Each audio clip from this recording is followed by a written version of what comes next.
voices in the dead of night. One says run, one says fight. Left side whispers let it go. Right side begs take control. Oh, one's a flame, one's a light. One says wrong, one says right. I'm caught between the fire and grace. Which one will I embrace? The devil says burn it down, make 'em pay. The angel cries turn around, walk away. I'm standing at the edge, don't know what to do.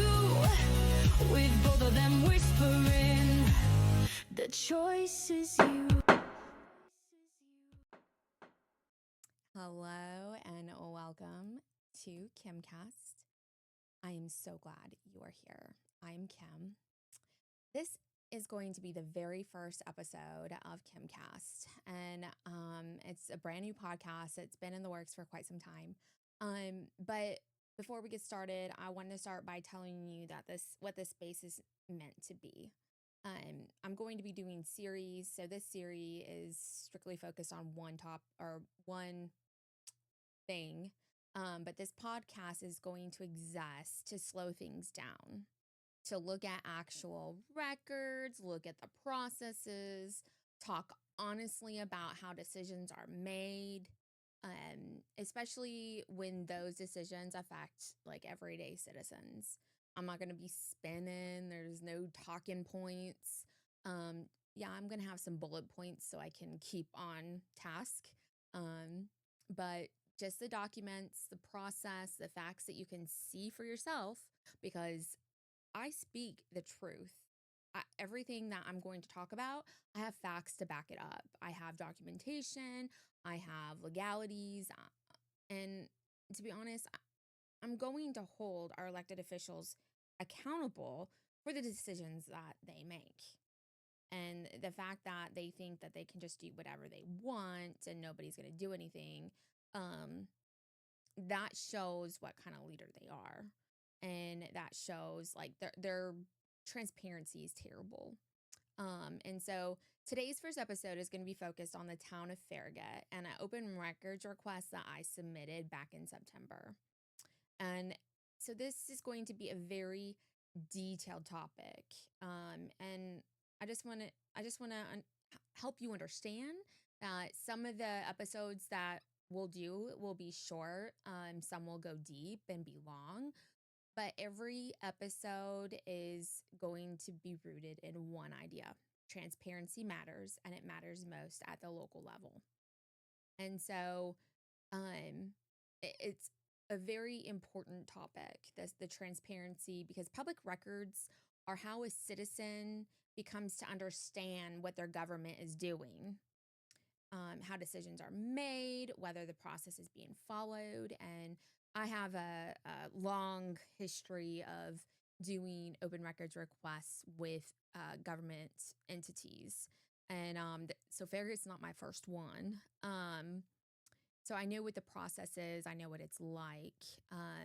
So if you've ever filled out a records request, you know what I'm talking about, or thought about filling out one, or wondered why getting information sometimes feels harder than it should be. This episode is for you, and you're going to learn a lot with it. So my goal today isn't to tell you what to think. It's to show you the record that I'm talking about, explain what the process is, and then I'm going to let you decide for yourself what you think. And I would love to hear feedback about what you think. I mean, maybe I'm thinking about this in a different perspective. I'm always open to other perspectives on this topic. But anyway, so I want you to take a breath. I want you to settle in and stay with me through the documents because it's going to be lengthy. I might end up rambling.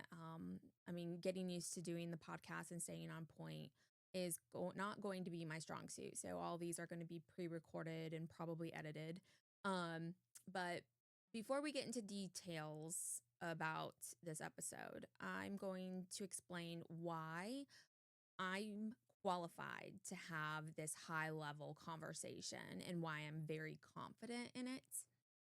And so before we get into that, the ordinances, the emails, the video clips, I need to establish something very clearly.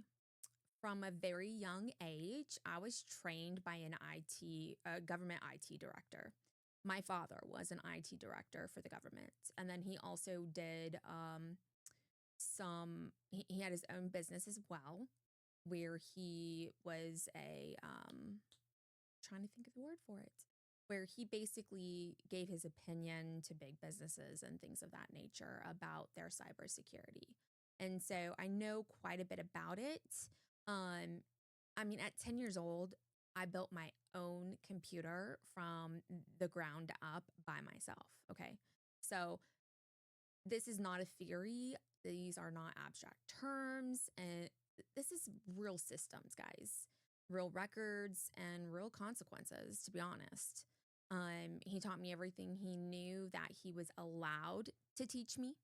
I learned how the government records are created, preserved, authenticated, and protected inside the actual operational environments. Um, and that wasn't like actual the government entity that I'm talking about. I'm talking about the businesses that he helped and things of that nature. So that, being having a consultation type business outside of his government job was very helpful for me. I worked for him and I did all kinds of things for him. But this actually would come in handy later in life. I was in the Navy. I served as an aviation maintenance administrator, and that role had extensive training on high security records, controlled access, chain of custody, and data integrity. So these weren't just like casual files, these were files that went with aircraft. I worked for a helicopter squadron, and there are a lot of things that a helicopter can do. And all the details about what it can do and the data and things of that nature are all high security records.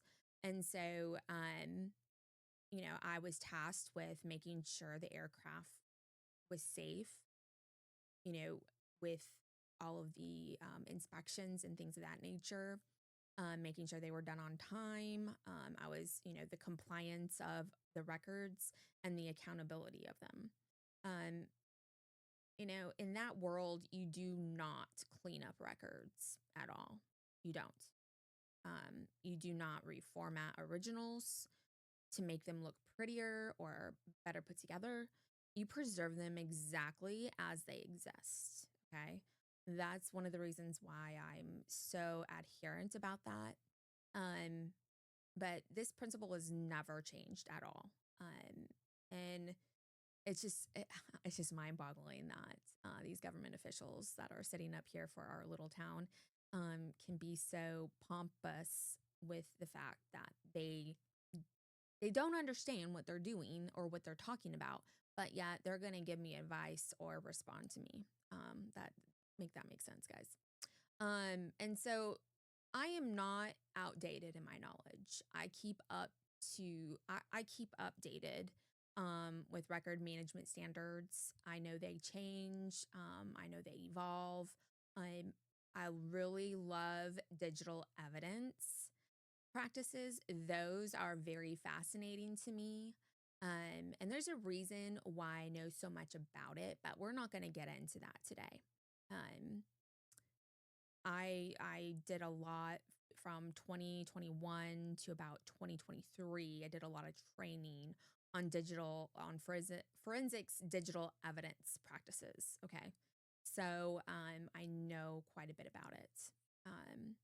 So one thing that has not changed from all of this is authentic records are preserved. They're not altered, period. They're not reformatted, they're not converted. And yes, I mean, if the document can be altered in its program state, so like a Word document, that program is a working document, all right? You can change it, you can do all the things to it, all right? But with I just it we'll get to that in a minute. we'll get back to the Word document thing in a minute and I'll explain all of that. So, when I talk about email records, metadata, native formats, I'm not just guessing, guys. I'm applying a long-standing principle that government record keeping depends on. This is not something that's new. With that context, let's talk about why this matters, okay? Um, it matters because of transparency. It matters in order to have citizens' trust. It matters gravely. So, this episode is not going to be about personalities, although I could probably do a whole freaking series on their personalities. It's not about politics and it's not about feelings, okay? This is just fact, right? And facts, I don't like Ben Shapiro, but as he says, facts don't care about your feelings, buddy. So this episode, what it is about, it's about what happened, what I requested. This episode is to show the town officials the differences in MSG EML versus what a Word document is, and to show them how an MSG file or EML file are not manipulatable like the town attorney is presenting here in this video that I'm going to be showing you shortly. I'm going to talk about, or this episode's about what the town claimed during that meeting on November 13th. What the law actually allows, it doesn't, it allows the least restrictive, okay? The least restrictive. Let that sink in. They cannot put new processes in place that restrict more than what the TCA allows. Let that sink in. Can't restrict it more.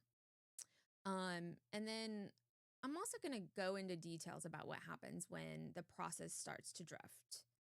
Like I think we're at that point here with the town of Farragut. The processes have started to drift. They have actually stonewalled me with my open records requests by changing the ordinances. We'll get to that here in a bit. But I'm going to show you documents, videos. I'm going to show you the code of ordinances. I'm going to give you a real world demonstration on trying to manipulate an MSG EML file. I'm going to show you how it breaks it. And you don't have to have trust in me, but you can watch the record speak for itself. Okay, you can watch this in real time and understand it fully. And so this is going to be a long episode, all right? There's no way around it. I've got to get it all out. I actually want to get this into the hands of our elected officials, and I want to get it out to the public so they understand what I'm talking about. There's a big caveat here to the transparency. If they don't have anything to hide, if the town of Farragut is doing everything kosher, then why not give me what I've asked for? What do you think I'm going to do with it? Seriously. Do you think I have an alternative motive?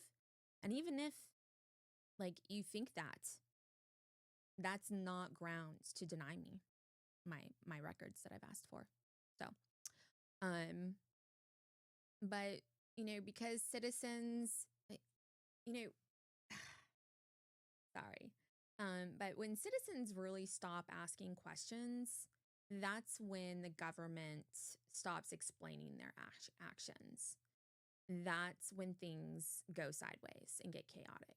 And I really feel my opinion is that when our government officials are setting up their making decisions, that we should see the entire decision-making process. We should be able to see their deliberation. We should be able to hear their questions. But that doesn't happen. And according to some of the elected officials that sit up there, I've been told by three. One who has passed away, and then there's two other ones up there that have actually told me that before every meeting, they either get a phone call or an in-person meeting with the town administrator, and they're supposed to ask all their questions at that time. So when you get in front of the public, in front of the citizens that there are no more questions and you just approve what they're asking for. So basically, the town admin and the staff are all unelected bureaucrats. They're all unelected people who are swaying the BOMA and the FMPC and trying to, I don't know what they're trying to create, but what they're trying to create, the staff, is not what the citizens want. And just so they understand, so the staff understands, because I know they're going to watch this, you work for me, not the other way around. That is the way the org chart that you guys send out with every budget audit says. The citizens are up on top. They're over the mayor, they're over the BOMA, they're over everybody. All right? You don't get to decide by yourself what this town should be like. And so before we get into the rest of this, I want to say one more thing. You can love your community, you can love where you live, and demand accountability to your public officials. Those two things can exist at the same time.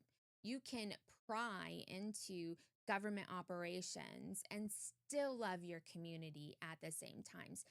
Those two things can exist at one time, all right? And so I wouldn't still be living here. Like honestly, we could go buy a house on the beachfront and live happily ever after and not have to live here if we didn't love it as much as we do. Okay? So let that sink in. Like nothing is keeping us here. Period. I run my own business. I could probably retire my husband and be done with it. But my kids love it here. I love it here. I have a lot of friends here. And Farragut is my home. Okay? And there's nothing that any of the, what I'm going to call I could call them like a gang or whatever, but these are the people who support our elected officials no matter what their decisions are. They could tell these individuals that they're going to tear down their house, and they'd be like, "Oh my goodness, thank you so much." It was they would praise them for wanting to tear down their house. That's just a stupid example, I know, and it's exaggerated. But these type of people don't care if these decisions are bad decisions. They only care about praising these elected officials. And I'm sorry. Not everybody gets a trophy in my book. Not everybody gets a trophy. Anyway, so transparency is not chaos. Transparency is how order is maintained. And if you don't have checks and balances from the citizens, transparency ends up being the low man on a totem pole. So let's get started with the foundation. I'm going to change my screen. All right, so this is actually my open records request that you can see on the screen here. All right, and you can see that I blacked out my personal information. I mean, although it's basically open, it's basically public record. People can find me, I know, because getting involved in the town, I've received death threats, I've received glitter bombs, I've received all kinds of stuff that I didn't ask for. So yeah. Anyway, in-person inspection for Tuesday, September 23rd. So that date's important. This was sent on 9/19/2025. That date is super important. And so what you can see here, I'm asking for other applications, documents, and emails, inspection access, ARPA grant applications to include all financial submissions, any and all federal grant applications to include financial submissions, January 2016 to present. And for those of you who don't know what ARPA is, that is the American Rescue Plan Act. Okay, this is all the money that Biden was giving out to everybody. Any and all communication with the University of Tennessee Institute for Public Service. I still have yet to receive anything from the Institute for Public Service, the Municipal Technical Advisory Service from UT, from January 2019 to present. Any and all state grant applications to include all financial submissions, January 2016 to present. All records shall be provided, online submissions, original formats, emails, and MSG format as maintained. Request submitted to Town of Farragut. And so the Town of Farragut actually doesn't follow the process that they're supposed to. They didn't tell me, like, they didn't fill this out and send it back to me. Okay. All right. They didn't do that. And so, but I do have a response email from them saying it would take X amount of time for them to get it together and things like that. So, and then I have a really great email where they want to charge me like $5,000 for copies. So that is hysterical. All right. So, so I just want you guys to understand, because I submitted this on September 19th, 2025. The ordinance that was active in effect at the day the request is made, that is what governs this records request. The public records requests are governed by law and the ordinance in effect on the day the request is made. All right.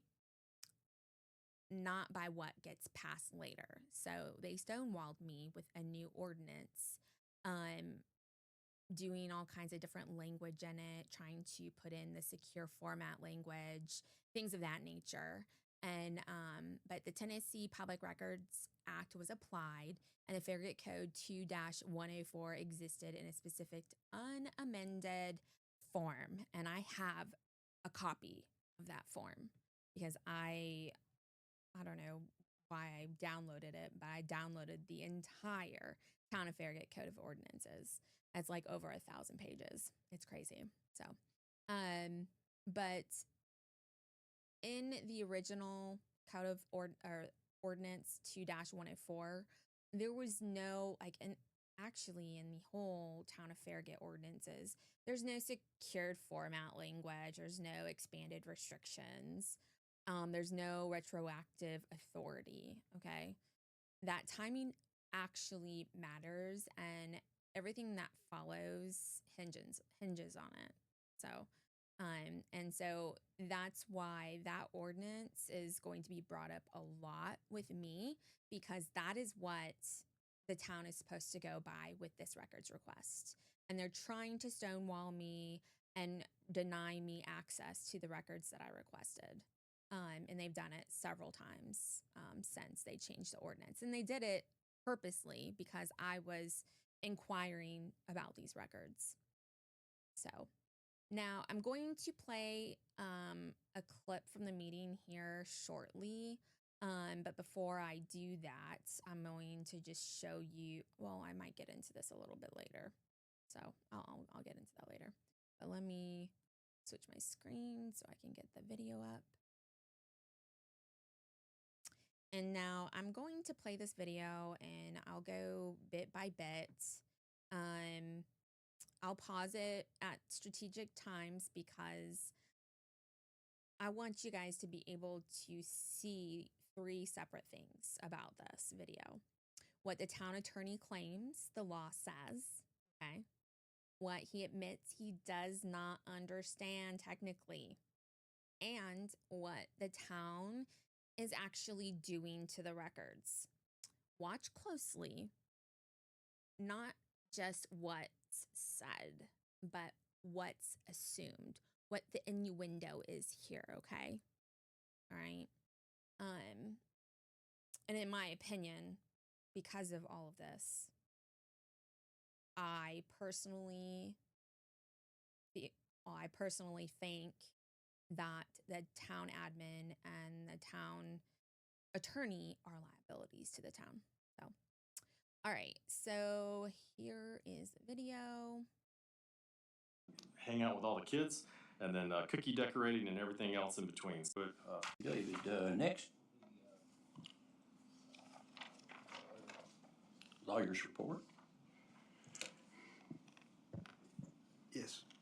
Mayor, I'd like to address one particular item that was raised by Ms. Parks, and it's been raised by Ms. Parks and some others a number of times, and has been addressed uh, by the town, and that relates to the form in which we produce documents. And Ms. Parks, as she stated, wants the documents produced in native form, which is the way they appear on the computer, which would allow anyone that looks at those documents to manipulate them or change them. All right, so this is the foundation of the town's argument that native format equals manipulation, okay? Or that it's manipulatable. That premise might sound reasonable to the people who don't understand it, but if we're talking about edible documents like Word files, then sure, yeah. But that's not what I requested here, okay? I requested native email records and MSG and EML files. And honestly, I don't have to tell the town why I want them in that format. But for those that don't understand, these messages are containers. These are message containers. They preserve headers, routing paths, timestamps, attachments, and structure metadata. And the reason why I want them in their native state, their original, is because we have elected officials that love to blind carbon people, blind carbon copy people. Not only do we have the elected officials doing that, we have the town administrator doing that. And so when you get the PDF that they convert from the MSG and EML file, you lose the ability to see the path that the email takes, the routing path. So we wouldn't be able to see that they blind carbon copied somebody. We would just see forward, we would see it from David Smoke, and then we would see it blank below. There was no recipients. So, but it would be from, and then there'd be no to, and then it would have a subject line. And so that's why it's important, because who they send it to is important as well. And it's part of my investigation that I'm doing into all of this. So, but these MSG files and EML files are message containers. They're like a water bottle or a cup. And you put all the data into it, all the metadata, all the things, all the headers, all the routing paths, all the timestamps, all the attachments, the structural metadata, okay? And if this was a plastic bottle and you crushed it by you altered it by crushing it, it would become unusable, right? So just take that whole methodology. I know it's kind of scattered, but and just understand the metaphor there, that these files that I'm asking for are containers, okay? That's the difference between and then Word documents, okay? Word documents are editable. They are they're a working document. They can be drafts. The only way to secure it is by going in the back end and the settings and securing them. But that doesn't keep somebody from copying it and then making it editable. So, but anyway, Word documents, I agree. They're manipulatable, but they're not an MSG file or EML file, all right? They are not an email file. They are not a message container, okay? They do not behave like a Word document. And treating them as an interchangeable is an error. It's a technical error, period.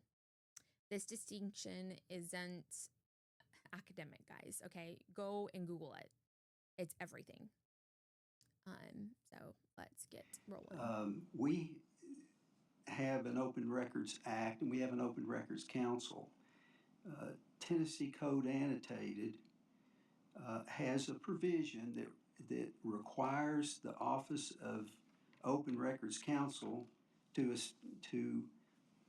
establish a model best practices in public records policy for use by records custodian in compliance with responding to complaints or requests for records. And I've got the best practices adopted by the. Okay. All right. So, I hope you listened really carefully to what is being relied on here. Best practices from the Office of Open Records Council. Okay. I've actually had some conversation with people in this office. Not all of them are the brightest crayons in the box. Okay. They like to use unshepherdized case law and laws that so the cases that were done and then the law changed and then there were nothing afterwards. You can't so you can't use an effective case law. So anyway, this is where, the language really starts doing work. It isn't legally allowed to do. All right. So what he's doing here is basically word vomit, trying to convolute what this actually means. But so just for the record, OORC is authorized to publish model policies and best practices. It's not a requirement. Okay. So let that sink in. It's not required. That means this is guidance, advice, recommendations. Okay. This is not something that is law. Okay. Because they did get some stuff wrong in this best practices guidebook. Okay. So it does not mean law. All right. Doesn't mean that it supersedes your rights as a citizen. So best practices are advisory only. They do not create statutes, okay? These guys are unelected. They are hired by the state. Most of them are attorneys. They do not get to create new exceptions, okay? Because nowhere in TCA does it say that you can give out Word documents only if you convert them to PDF, okay? It doesn't say that, all right? It says it's an option, all right? And they don't even talk about secure format in the TCA, nor do they talk about it in the Town of Farragut's original ordinance. So the OORC does not give municipalities the power to restrict access beyond what the Tennessee Public Record Acts allow, all right? Tennessee Public Records Act does not allow them to put more restrictions than what the TCA allows. Let that sink in. All right, Tom Hale? You do not get to restrict it to secure files only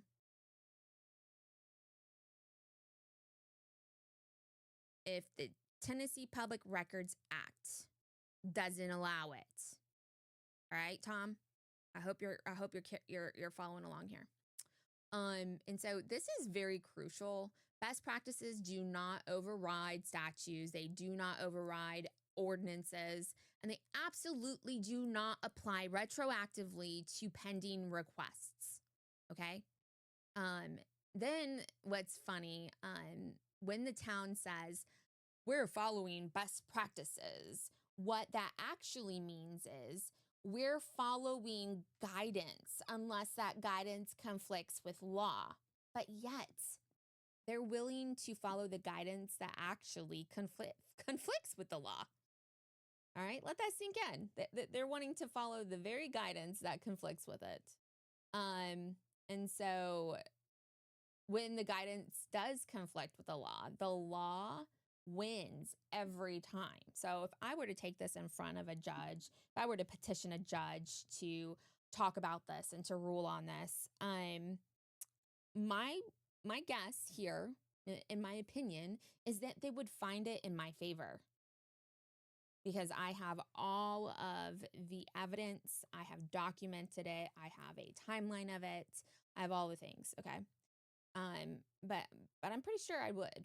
And the funny part is Tom Hale has never gone up against me.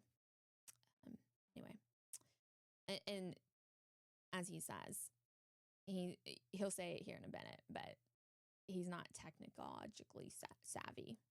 All right. All right, here we go. This one is going to talk about the example that gets cited here. Office of Open Records Counsel, which is a part of the Comptroller of the Treasurer's Office. And I think Ms. Parks has a copy of that too. We have cited to it, but here is what the Open Records Council advises municipalities when they're responding to open records requests. When records are maintained electronically, records custodians should produce requested documents electronically. You see that? Should. Okay, it doesn't say shall. It doesn't say shall. Records should be produced electronically when feasible as a means of utilizing the most economical and efficient method of producing records. It is recommended that records custodian provides records in a secure format. All right, so it is recommended. Doesn't say they shall provide records in a secure format. And it doesn't even go into detail on what a secure format is. It just gives a stupid example of a Word document to a PDF. What about an Excel spreadsheet to a PDF? What about I could just go on. An MSG file. Like, okay, what is that? What is that, a secure format, or is that just a message container? What is that exactly? So like they really need to go into the weeds here and define what a secure format is, because that is so broad. Custodian is not obligated to provide the record in a format that can be manipulated. Parenthetical. For example, a Word document can be provided to a requester in PDF format. Well, that is what we generally do when we give. All right, he says we generally do, okay? All right, so let's talk about the example that keeps getting cited. All right, this Word to a PDF.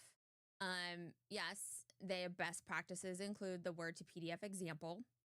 That examples exists for one reason: to prevent edible word processing documents from being casually altered after release. Okay, that is the whole purpose of that little blurb. All right. The example does not say all native electronic records must be converted to PDF. Email records, it does not say email records are manipulable. It does not say metadata should be stripped. It does not say or authentically should be reduced in the name of security. All right, it does not say that. Applying a Word example to a native email file is not best practice. It's category confusion, guys. Okay, he is so confused on this, and you will see that in a minute. But native email files are not edible documents. All right, they're not. There is a way to manipulate them and make it seem like all is kosher. But the way you would do that is you would manipulate it by like hitting forward on the Outlook file, and you would change the email below, and then you would print it to a PDF, essentially not changing the EML file or the MSG file, but you would print it to a PDF to make it look like it was already like that. I'll show you an example here in a little bit, but email files are structured message containers, okay? They are preserved precisely because they maintain integrity, right? You get to see the headers, you get to see the routing information. I could go on and on. Using a word example to justify converting native emails is like using a bicycle helmet standard to regulate aircraft safety, okay? It sounds technical, but it doesn't apply, all right? Doesn't apply. Let's keep going. Let's roll. These records to anybody. We do not give them the ability to manipulate a record that is produced. To the extent So he says, we do not give anybody the ability to manipulate a record that is produced to the extent blah blah blah that somebody at the town but so let that listen to what he says. The ability to manipulate a record that is produced. Once it's in the hands of the citizen, whatever they do with it is none of their concern. It is a citizen's right to have these records in their native state. They don't need to be converting them just because, all right? Actually would save them time and me money if they just give them to me as is. So this whole admission of habit, we generally do PDF, which is wrong. They generally do not do PDF, and I have proof of that. But this describes a preference, not a legal mandate, okay? It's not something that the TCA says, you must convert all files into PDF to make them look pretty. Essentially, converting an MSG file into a PDF is like taking a snapshot picture of the email, okay? And putting it into a PDF. That's all it is, all right? That's not what I was asking for, okay? I didn't want a snapshot of the emails. I want to see them in their entirety, in their whole message container, all right? Government agencies can have routines, okay? I'm not saying that. They can even have internal practices, but routines does not create authority, okay? Their practices and their routines need to match the TCA, needs to touch the law. It needs to also go by the ordinances that were in place at the time that I filed my records requests. All right. So nothing in the controlling ordinance requires native electronic records to be converted. Does not say that. Habit is not law, and this habit is very sudden. All right.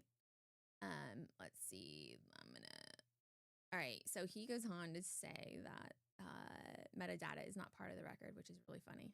that somebody in the town has produced records that are not in a secure format, it's because they did not know that the requirement is that you don't produce those documents in that format. Okay. So he says the requirement is that you don't produce those documents in that format. There is no requirement. Literally, TCA does not require that you produce documents in one type of file, okay? There's no requirement. Tom Hale, there's no requirement to produce those documents in that format, all right? Just like you're stating that you don't have to produce the files in the format that I asked for, all right? You literally are not supposed to go above and beyond what the statute says, all right? I know it's convoluted, but come on, guy. So let's keep going. You do it in a PDF format.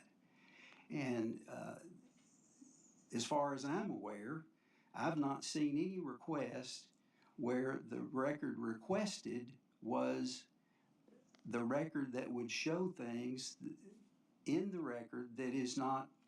Yeah, so the record that I requested is literally the reason why I requested that was for the metadata to authenticate it. Okay, I don't have to tell you that. I know what kind of file I needed to do that. But that's none of your business, Tom Hale, whether or not I need to tell you why I want it in that format. The person that I sent it to knew exactly why. They're a records custodian. They know why. Part of the record. The records that have been All right. So he says that metadata is not part of the record. So this is where the argument really collapses. When a record is maintained electronically, the electronic components are the record, okay? Headers, routing data, timestamps, attachments. That's how authenticity is established, Tom. Like you really like I get it. You think you're a successful attorney, and in my opinion, I don't think you are because you're in your 70s and you're not retired. And to be honest, if I'm 70 and I'm not retired, I'm not successful in my opinion.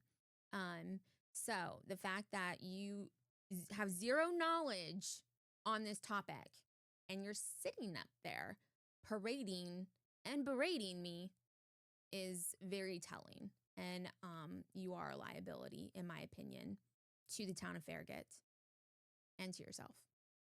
provided to Ms. Parks are the records. What Ms. Parks wants is she wants to see metadata and things like that that are in a record that. All right. Metadata is not a bonus feature, guys. It's part of the record. It's not an add-on. It's part of the record as maintained. Okay. It's in the literal container that I'm asking for, the native file. Okay. That native file of an EML file or MSG file is a message container. Okay. That file is a message container, and all those things are part of the record. So when you convert an email to a PDF, you are no longer producing the record as maintained. Okay. You are producing a flattened visual snapshot part of it, period. Like you can actually, this has actually happened where they do the snapshot and then they attach the attachment later, but they name the attachment something else. So I don't even know what the attachment is. So it's mislabeled and all of this stuff. And so honestly, keep it simple. Just do what I asked and we'll all get along just fine. All right. And I'll start trusting you again, but I think there's a bigger reason here why they don't want me to have them. There's a bigger reason than manipulating files. In my opinion, because I saw and I found that they failed their budget audit a couple years ago and they didn't tell the citizens about it. They don't want me to find oopsies like that again. Because to be honest, I think there's a lot of oopsies that they don't want the public to know about. They want to keep it hush hush, lock it away, throw away the key. So you don't know anything about it. So when you remove context and technical proof, you don't increase integrity, Tom Hale. You destroy the integrity of the file. Period. All right? I guess could be created if somebody wanted to create that.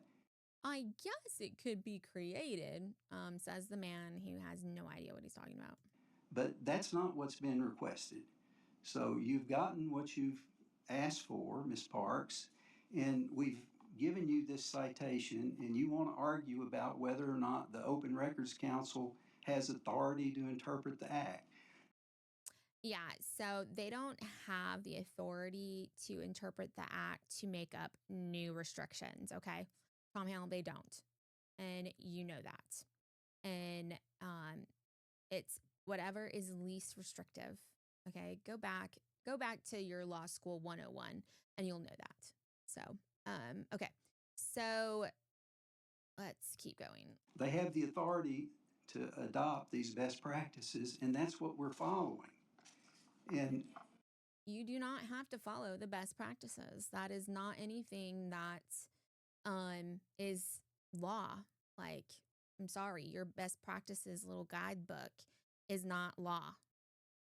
The law does not support converting files from MSG to PDF, making them more secure. The law literally does not support that, period. And I'll prove it to you. Well, no, I don't, it's my report. You've already had your chance to speak. Well, I'm responding to your. So this is what he does. Like, he doesn't respond to me by email. So he makes statements at board meetings and tries to shut me up to where I can't respond to him. And he doesn't want to have conversations. He doesn't want to have discussions. Tom Hale is a terrible attorney. Like, this should be a discussion. We should be able to talk about this in the public without him trying to shut me down. And I mean, to be honest, well, you'll hear it.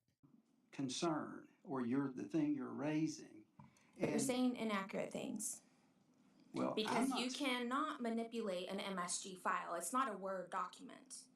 Yeah, see, Alderman LaCroix right here, he is an IT guy for KCDC, and he is a new alderman. He was appointed as an alderman. And he actually is agreeing with the town attorney here. And maybe he should have his certifications like revoked from him because he should know better. He knows how files work. He's an IT guy. And maybe cybersecurity is not his cup of tea. He says it is, but if he doesn't know what an MSG file or EML file is and how it's not manipulatable without corrupting it or showing signs of it being altered, you're gravely mistaken. So I don't understand what the concern here is. Like, and even at that point, so like say, hypothetically, I get these files in their EML, MSG file format, and I alter them, and then I send them off to another agency, a 3-letter agency, and I'm like, oh, look at this, da da da da da. Do you not think they're gonna come straight to the town of Farragut to verify the authenticity of the emails? Like, seriously, get real, Tom Hale. Get real, David Smoke. Get real. Do you not think that if the town was in trouble for stuff that I found, and I sent it to the 3-letter agency, do you not think that they wouldn't try to verify it and match it with the files that you have? Do you not think that? Okay. The answer is yes. You guys are ridiculous. My goodness. All right. So anyway, but yeah, LaCroix is sitting here agreeing. He obviously doesn't know what I'm talking about either. You cannot. Well, then if you can do an MSG file, then you can do a PDF as well. Okay, and so I say this because a PDF, you can actually manipulate a PDF, okay? Like, that's actually easier than an MSG file is, and I'll show you here in a bit. Like, you can, like, I subscribe to Adobe, and you can alter the crud out of a PDF. Even if it's secure, you can take the securities off and then you can alter it. So their argument does not pass the sniff test, guys. Okay, it does not. So let's keep going. All I know, I'm not a, trust me, I'm the last person you want to ask a technology question about, but I do know. All right, so this admission matters a lot here. If I were to take this in front of a judge and this comes out and he hears this and Tom Hale's giving a legal opinion about something that he doesn't understand, it looks really bad. So if the entire justification for forced conversion is based on a technical claim about manipulation, those claims must be technically accurate, Tom Hale. All right. So if you were to bring this in front of the judge and I get an Intel expert up there that, does court cases they're going to tell you exactly what I'm telling you. Okay. I know many of them. You cannot build policy on assumptions, Tom Hale, because you're assuming here. You're assuming that an MSG file is the same as a Word document, and it's not, all right? You cannot restrict access based on guesses. And yet, the argument continues as if the premise is settled. It isn't. It's far from over, Tom Hale. know Okay, well, that you then can you're speaking change about Word things you don't know. documents. You can change documents that are presented in Word. That's the whole. Yeah, well, and I'm not arguing that. These are not presented in Word. Okay? Not presented in Word. You really need to go take a computer class, Tom. Purpose of having That's a Word. not what so- an MSG file is. Well, I don't know what it is, but all Oh, I'm yeah. saying. See, LaCroix is shaking his head. Yes, it is. An MSG file is a Word document. No, it is not, LaCroix. Maybe you should go back to school too. Sorry. I'm getting a little heated here because they're acting like I'm an imbecile and that I don't know what I'm talking about. But they're gravely mistaken and they can get taken down. Email You've file. been getting a PDF, and that's An what you're email entitled file to have. is I'm not just entitled to have a PDF. The law doesn't state that either, okay? So here he's about to shift from talking about the format to my tone, and it's really entertaining. And just for the record, the only employees I have issues with at the town of Farragut is Tom Hale and David Smoke. Those are the employees. The only elected official that I have an issue with that we won't talk, and he is in my opinion, the worst mayor we've ever had is Ron Williams. Okay. And there's a lot of reasons for that. And I'll get into that in other episodes about how he has violated citizens' privacy, how all the things he's done to me and many of my comrades. So let's listen. not going to be tampered with like that. A Word document, according to It's these not a Word folks, document.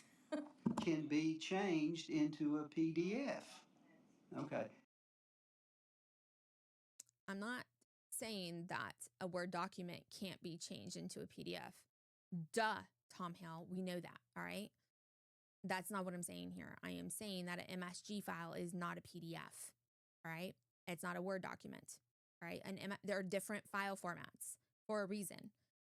An MSG, an EML file are message containers, okay? They're a different type of file.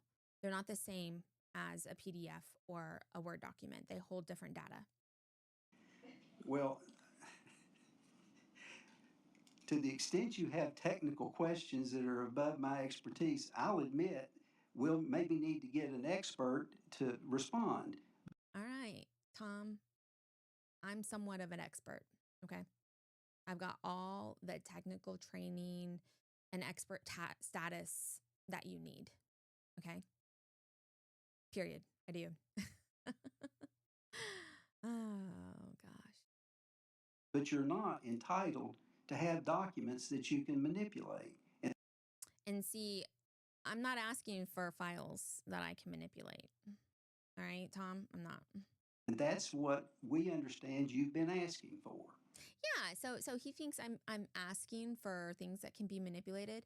And see, look at Joe LaCroix's little smile on his face. Joe LaCroix, that doesn't look good for you. You're like, yes, I got her.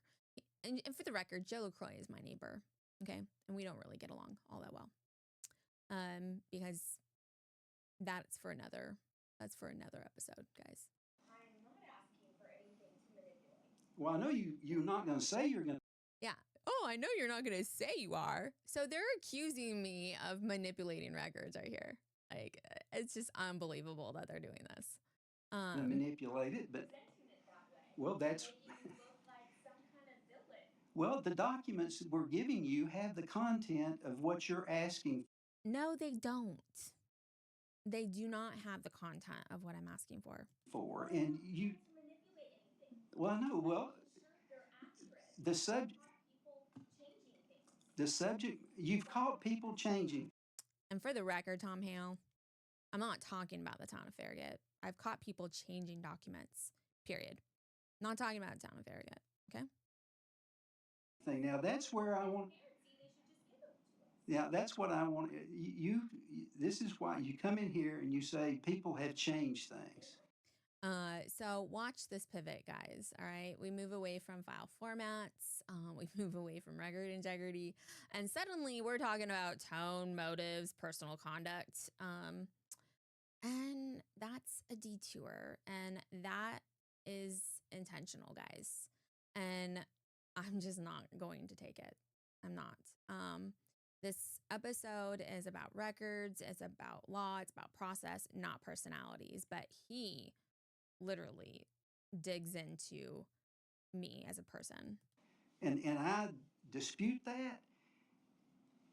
And if they have been, then you need to prove it and quit coming in here and talking about saying people are doing things that you have no evidence to prove. And he has no evidence to prove that I would manipulate files otherwise. Period. He doesn't. Literally, he has zero proof. No proof at all.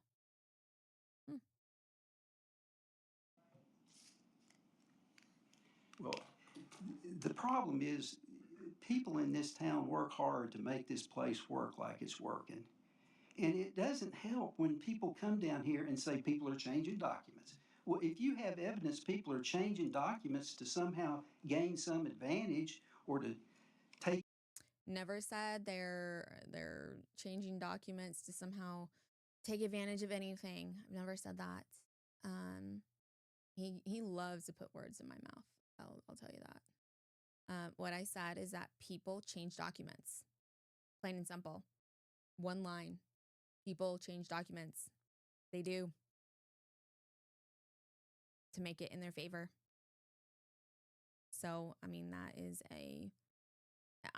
it's not something that's a broad expression. That's a broad fact. And I'm not talking about the town. I'm talking about something else.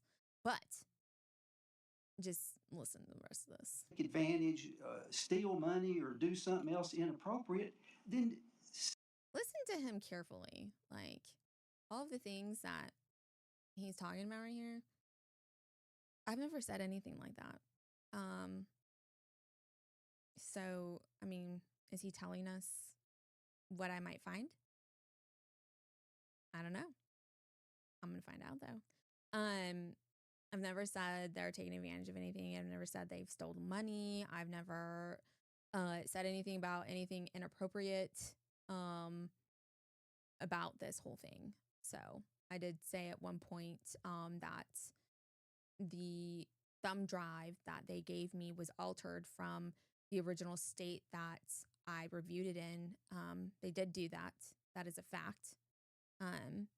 But outside of that, I've not accused them of anything. put that down and let's address the issue. Well, you just said it. No, I didn't. You said it, Tom. Now you are trying to project your thoughts onto me. You said it, Tom, not me.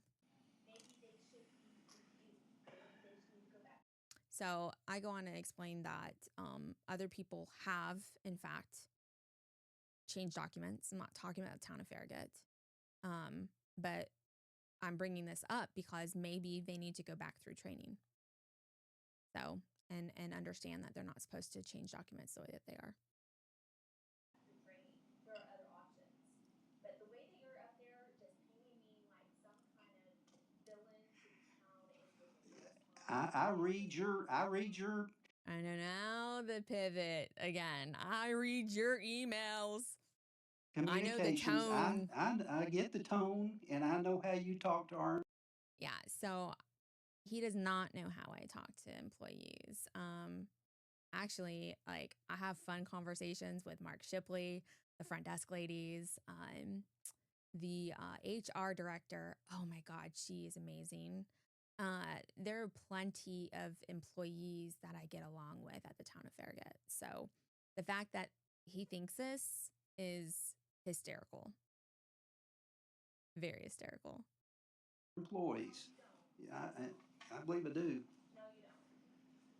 Okay, citizens forum's completed. I think the town attorney has said what he needs to say, and All right, so that is the end of that segment. I actually approach him after the fact and have a conversation with him where I let him know that what he is saying is not correct, that I do not talk to employees that way. I have really good relationships with some of the employees. So what he is talking about is not a fact. He's just assuming a lot there. And to be honest, like he has no grounds for making these accusations towards me. Sure, he reads my emails and he reads it in his tone. Okay. He doesn't know my tone. He doesn't know me. He doesn't know my background. He doesn't know anything about me. I mean, I'm sure he could probably pull Lexus on me and he could find a little bit more out about me. He could find out who my father was and he could find out what my dad did for the government. So, because my dad has passed away, so there's no um there's no security there anymore. All right. All the intel that he did, there's nothing there anymore. So anyway, I am going to bring up the code that I did my records request under. I think that's what's next. Let me go to my handy dandy. Oh no. Okay. What is next is my demonstration. I'm going to show you guys all of the things. Okay. All right. Okay. So what we have here are some of the emails that they have sent to me previously. This one was July 22nd of 2025. Okay. So the old records keeper, she used to send me like she's actually the one who established sending me emails and Outlook files. And then I started digging into them and finding out more about what a message container was and how they operate and things of that nature. So, and that's when I was like, this is how I'm going to verify that these documents are authentic. Okay. Everything they're sending me is authentic. That's how I'm going to know. And so when she tried to switch it on me with no valid reason, that told me a lot. Okay. Because she's the one who established this method and she's the one who has been through the training of records keeping. And she is the one who has the credentials supposedly for records keeping. And she's sending me these things. Okay. So she knows what they are. And so when she tried changing it up on me and I called her out for it, she sent me, and I even made a public display about it, about how she tried to change it out on me.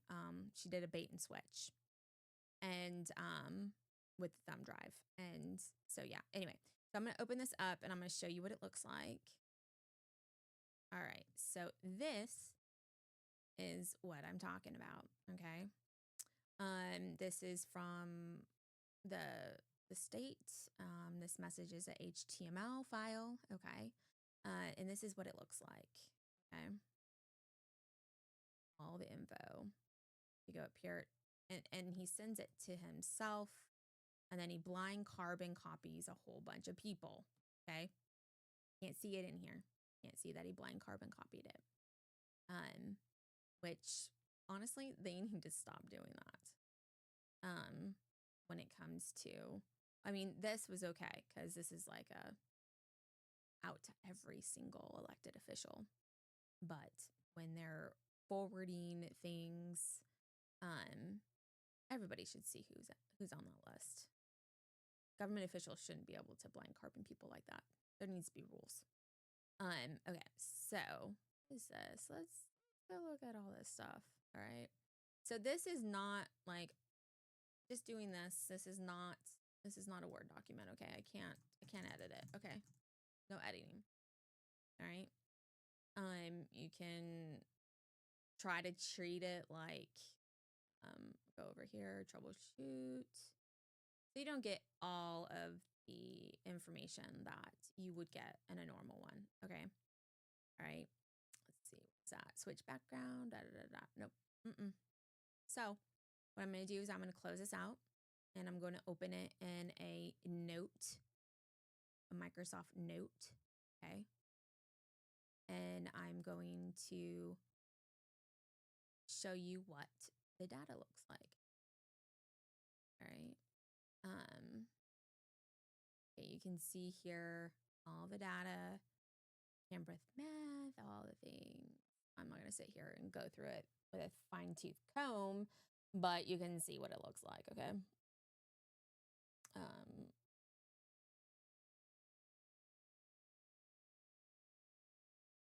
This is without trying to alter it or anything, okay?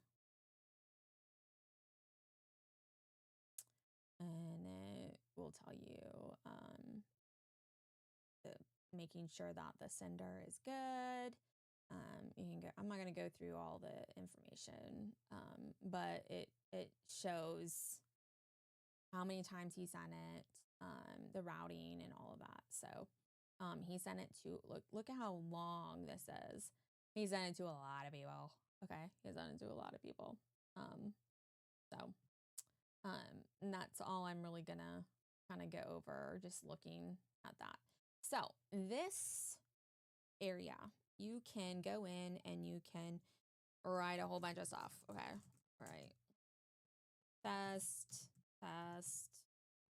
blah, blah, blah. Okay.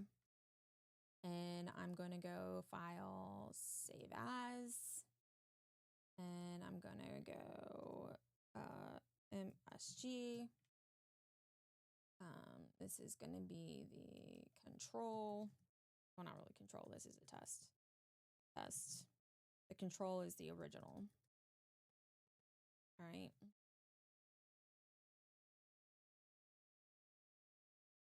All right. And I'm going to save it. All right. And then I'm going to exit out of it. All right. And so look, okay, let's see. What does it say? All right, I tried to open it and this is what it says. It says it's already open, but it's not already open, okay? So it's become corrupt. I tried to alter it and it's become corrupt, all right? So you cannot actually, in the message container, you cannot manipulate that file in the message container. It will become corrupt, it will become unusable, and you can't do anything with it. Okay. All right. I'm gonna go back to that same one. I'm gonna open it up and we're gonna look at, okay, so this is the control. And so I'm going to show you how you could manipulate it when you convert it to a PDF. All right. And this is the reason why I don't want it converted. You can forward it. See, look, forward, you can put names. So because I don't use Outlook on my computer, I don't have my name header. But so essentially, the records keeper, I forgot the new girl's name. But in the interim, David Smoke was acting as the town recorder. And so when you would do the print to PDF, it would have his header up on top, David Smoke, and then it would have to whoever it was to. Like, I'm just going to put Ron Williams, and you can do CC here, whatever. I'm going to do Joe LaCroix. All right. And then what you can do here is you can go down here and you can manipulate it. You can delete things. You can write new things. Hi, this is a test.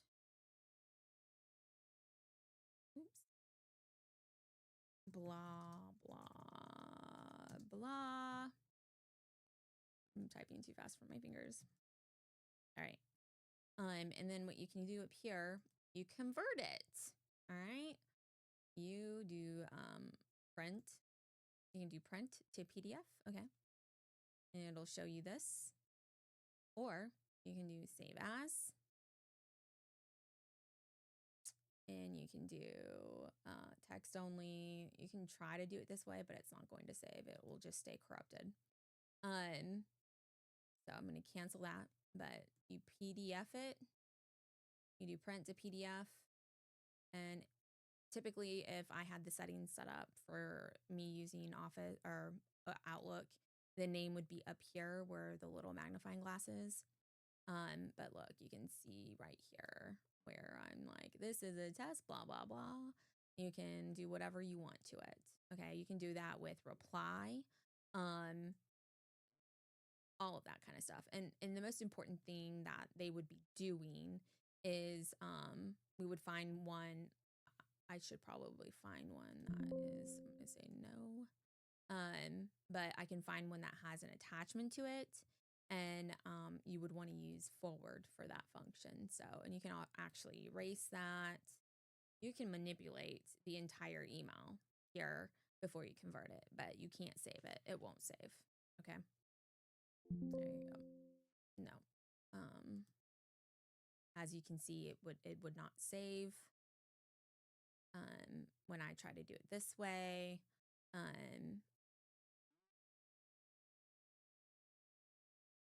open it back up again. Leave no stone unturned, right? I'll try to save it. Okay. Testing. Oh. Test.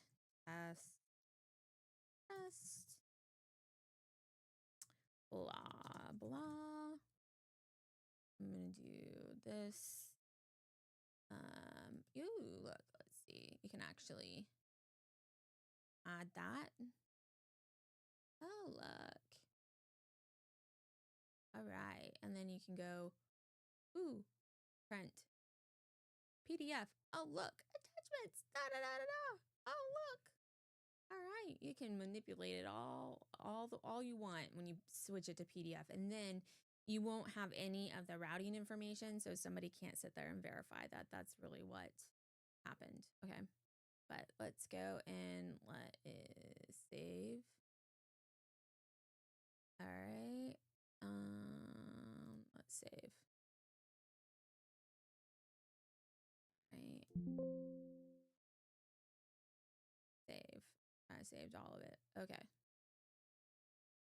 All right. So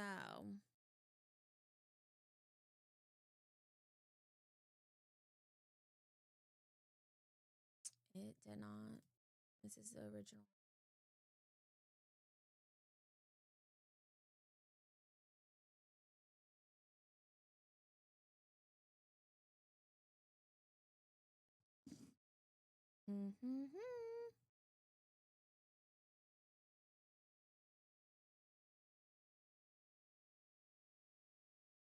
And now it won't open. I broke it. See? So not even saving it, and it the way that it was, it won't open now. So, I will take this to the grave. MSG files, EML files are not manipulatable. Okay? Not. All right. So I am going to go into the Town of Farragut Code of Ordinances now. And you guys can kind of, but see, as I was showing you, the headers break, attachments detach improperly. There's all kinds of things that can happen when you try to manipulate an MSG file or EML file. So an MSG file is typically from a Outlook file. So when somebody uses Outlook, or I think EML can come from like Gmail or some kind of internet email provider. And then I think Apple has a different file type as well. I can't remember it, but anyway, so this whole situation, you got to see it. You know, as soon as I attempted to alter it, file corrupts, headers were breaking, and it just didn't. It just did not. It became unreadable altogether. Okay, this is not accidental. A native email files are structured containers.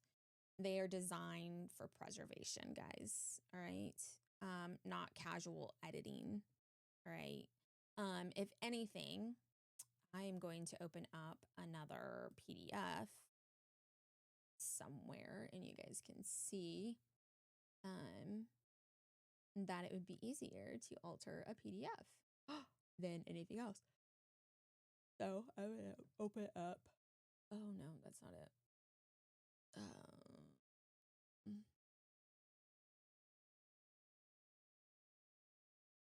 Here we go. All right. So this is from the town of Farragut. I downloaded it off of their website. And so here, you can go here. Aha, look, I just went to edit. I can do is the oh wait.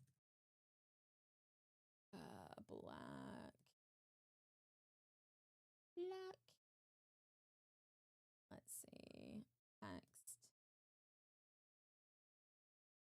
I'm gonna do is the best. I'll highlight it.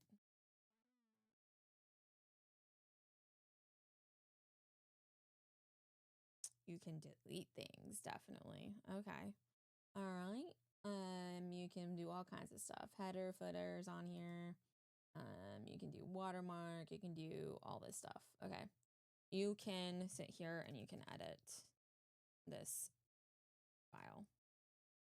All right.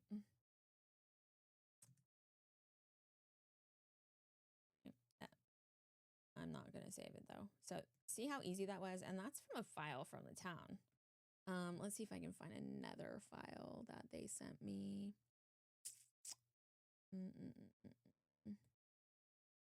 I'm going to show you that. Let's see. One that they converted to a PDF. Let me show you how just unsecure that PDF is.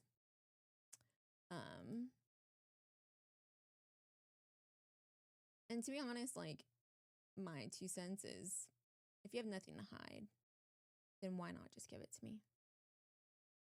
That's a legit question. If the town has nothing to hide and they're being completely transparent, then give me everything I asked for. So, all right. So this is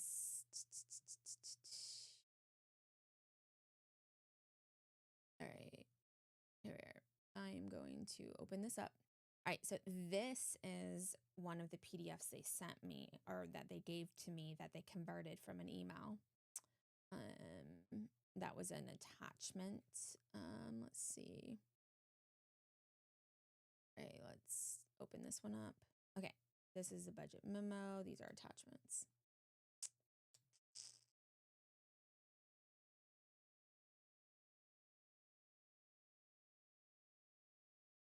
Yep. Okay, see. 2023 was not a great year for you guys.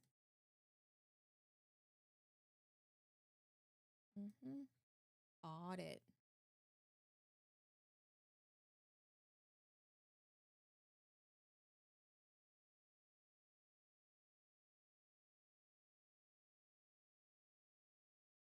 Come on. Okay, so here is an email. All right. And see Nashville agenda, training speaker bios, da da da da. All right. So in here, you can go and you can edit. Same thing I did earlier. You can edit all of these fields. Okay. You can do to, from, all of the things. All right. And it's not going to break it. All right. I'm not going to edit it, but you can do that. All right. And this is from a file that they gave me. Secure PDF my butt. All right. There you go. I've demonstrated that. You guys can see that. Okay. So this is not about preserving security by any means. I don't believe that. I There's nothing contrary to anything like that here, right? I've never manipulated a file. They have no evidence that I've ever manipulated a file. They don't have anything on me because I've never done stuff like that. So, but yeah, so you can compare that with what I showed you earlier. And so real quick, I'm going to open up a new Word file and I'm going to come over here. This is a Word file. This is a Word file.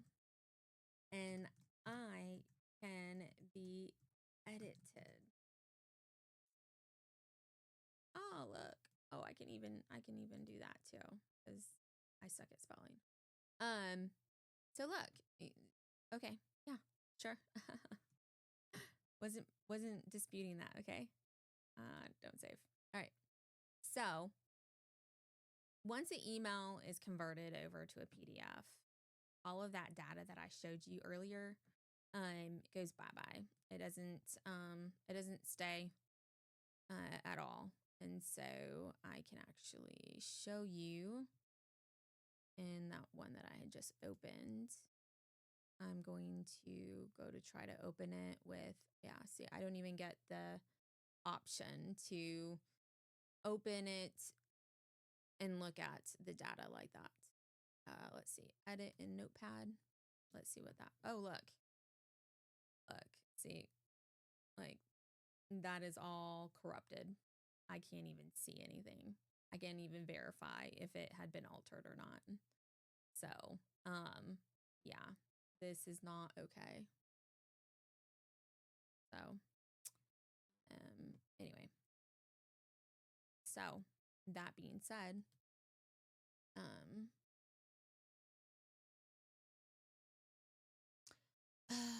the irony in this is so funny that the format being labeled secure is actually easier to manipulate without anyone knowing, okay? That is the irony here. So I want to return to the law, okay? This is the Farragut Code of Ordinance that govern my public records request. And this is section 2-104, copies of records and ordinances. And that ordinance recognized format as part of a request, okay?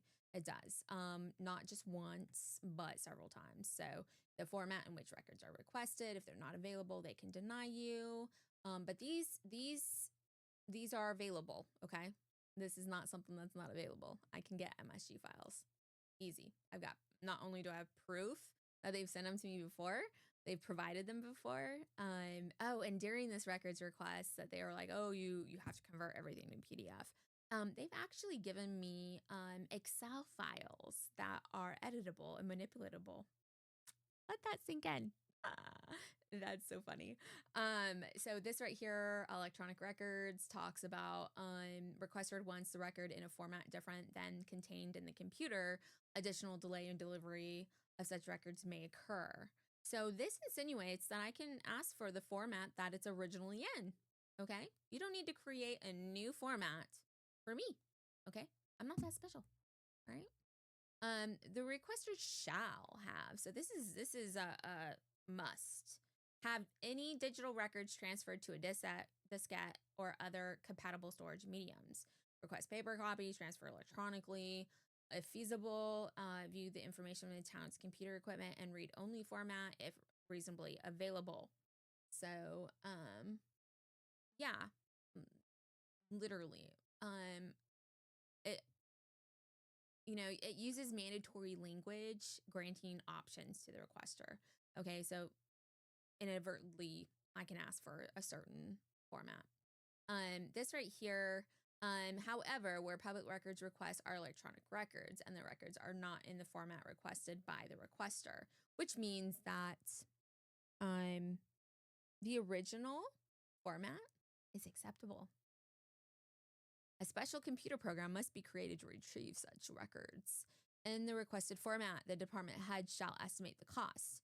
This whole thing right here basically says that they will not charge me for files unless they're converted. Only authorizes costs when conversion is required. And my emails are not required to be converted. They are not, literally. It says it 0 areas of the TCA. It says 0 areas of this best practices. It does not require conversion. Let's go up here and let's search for convert.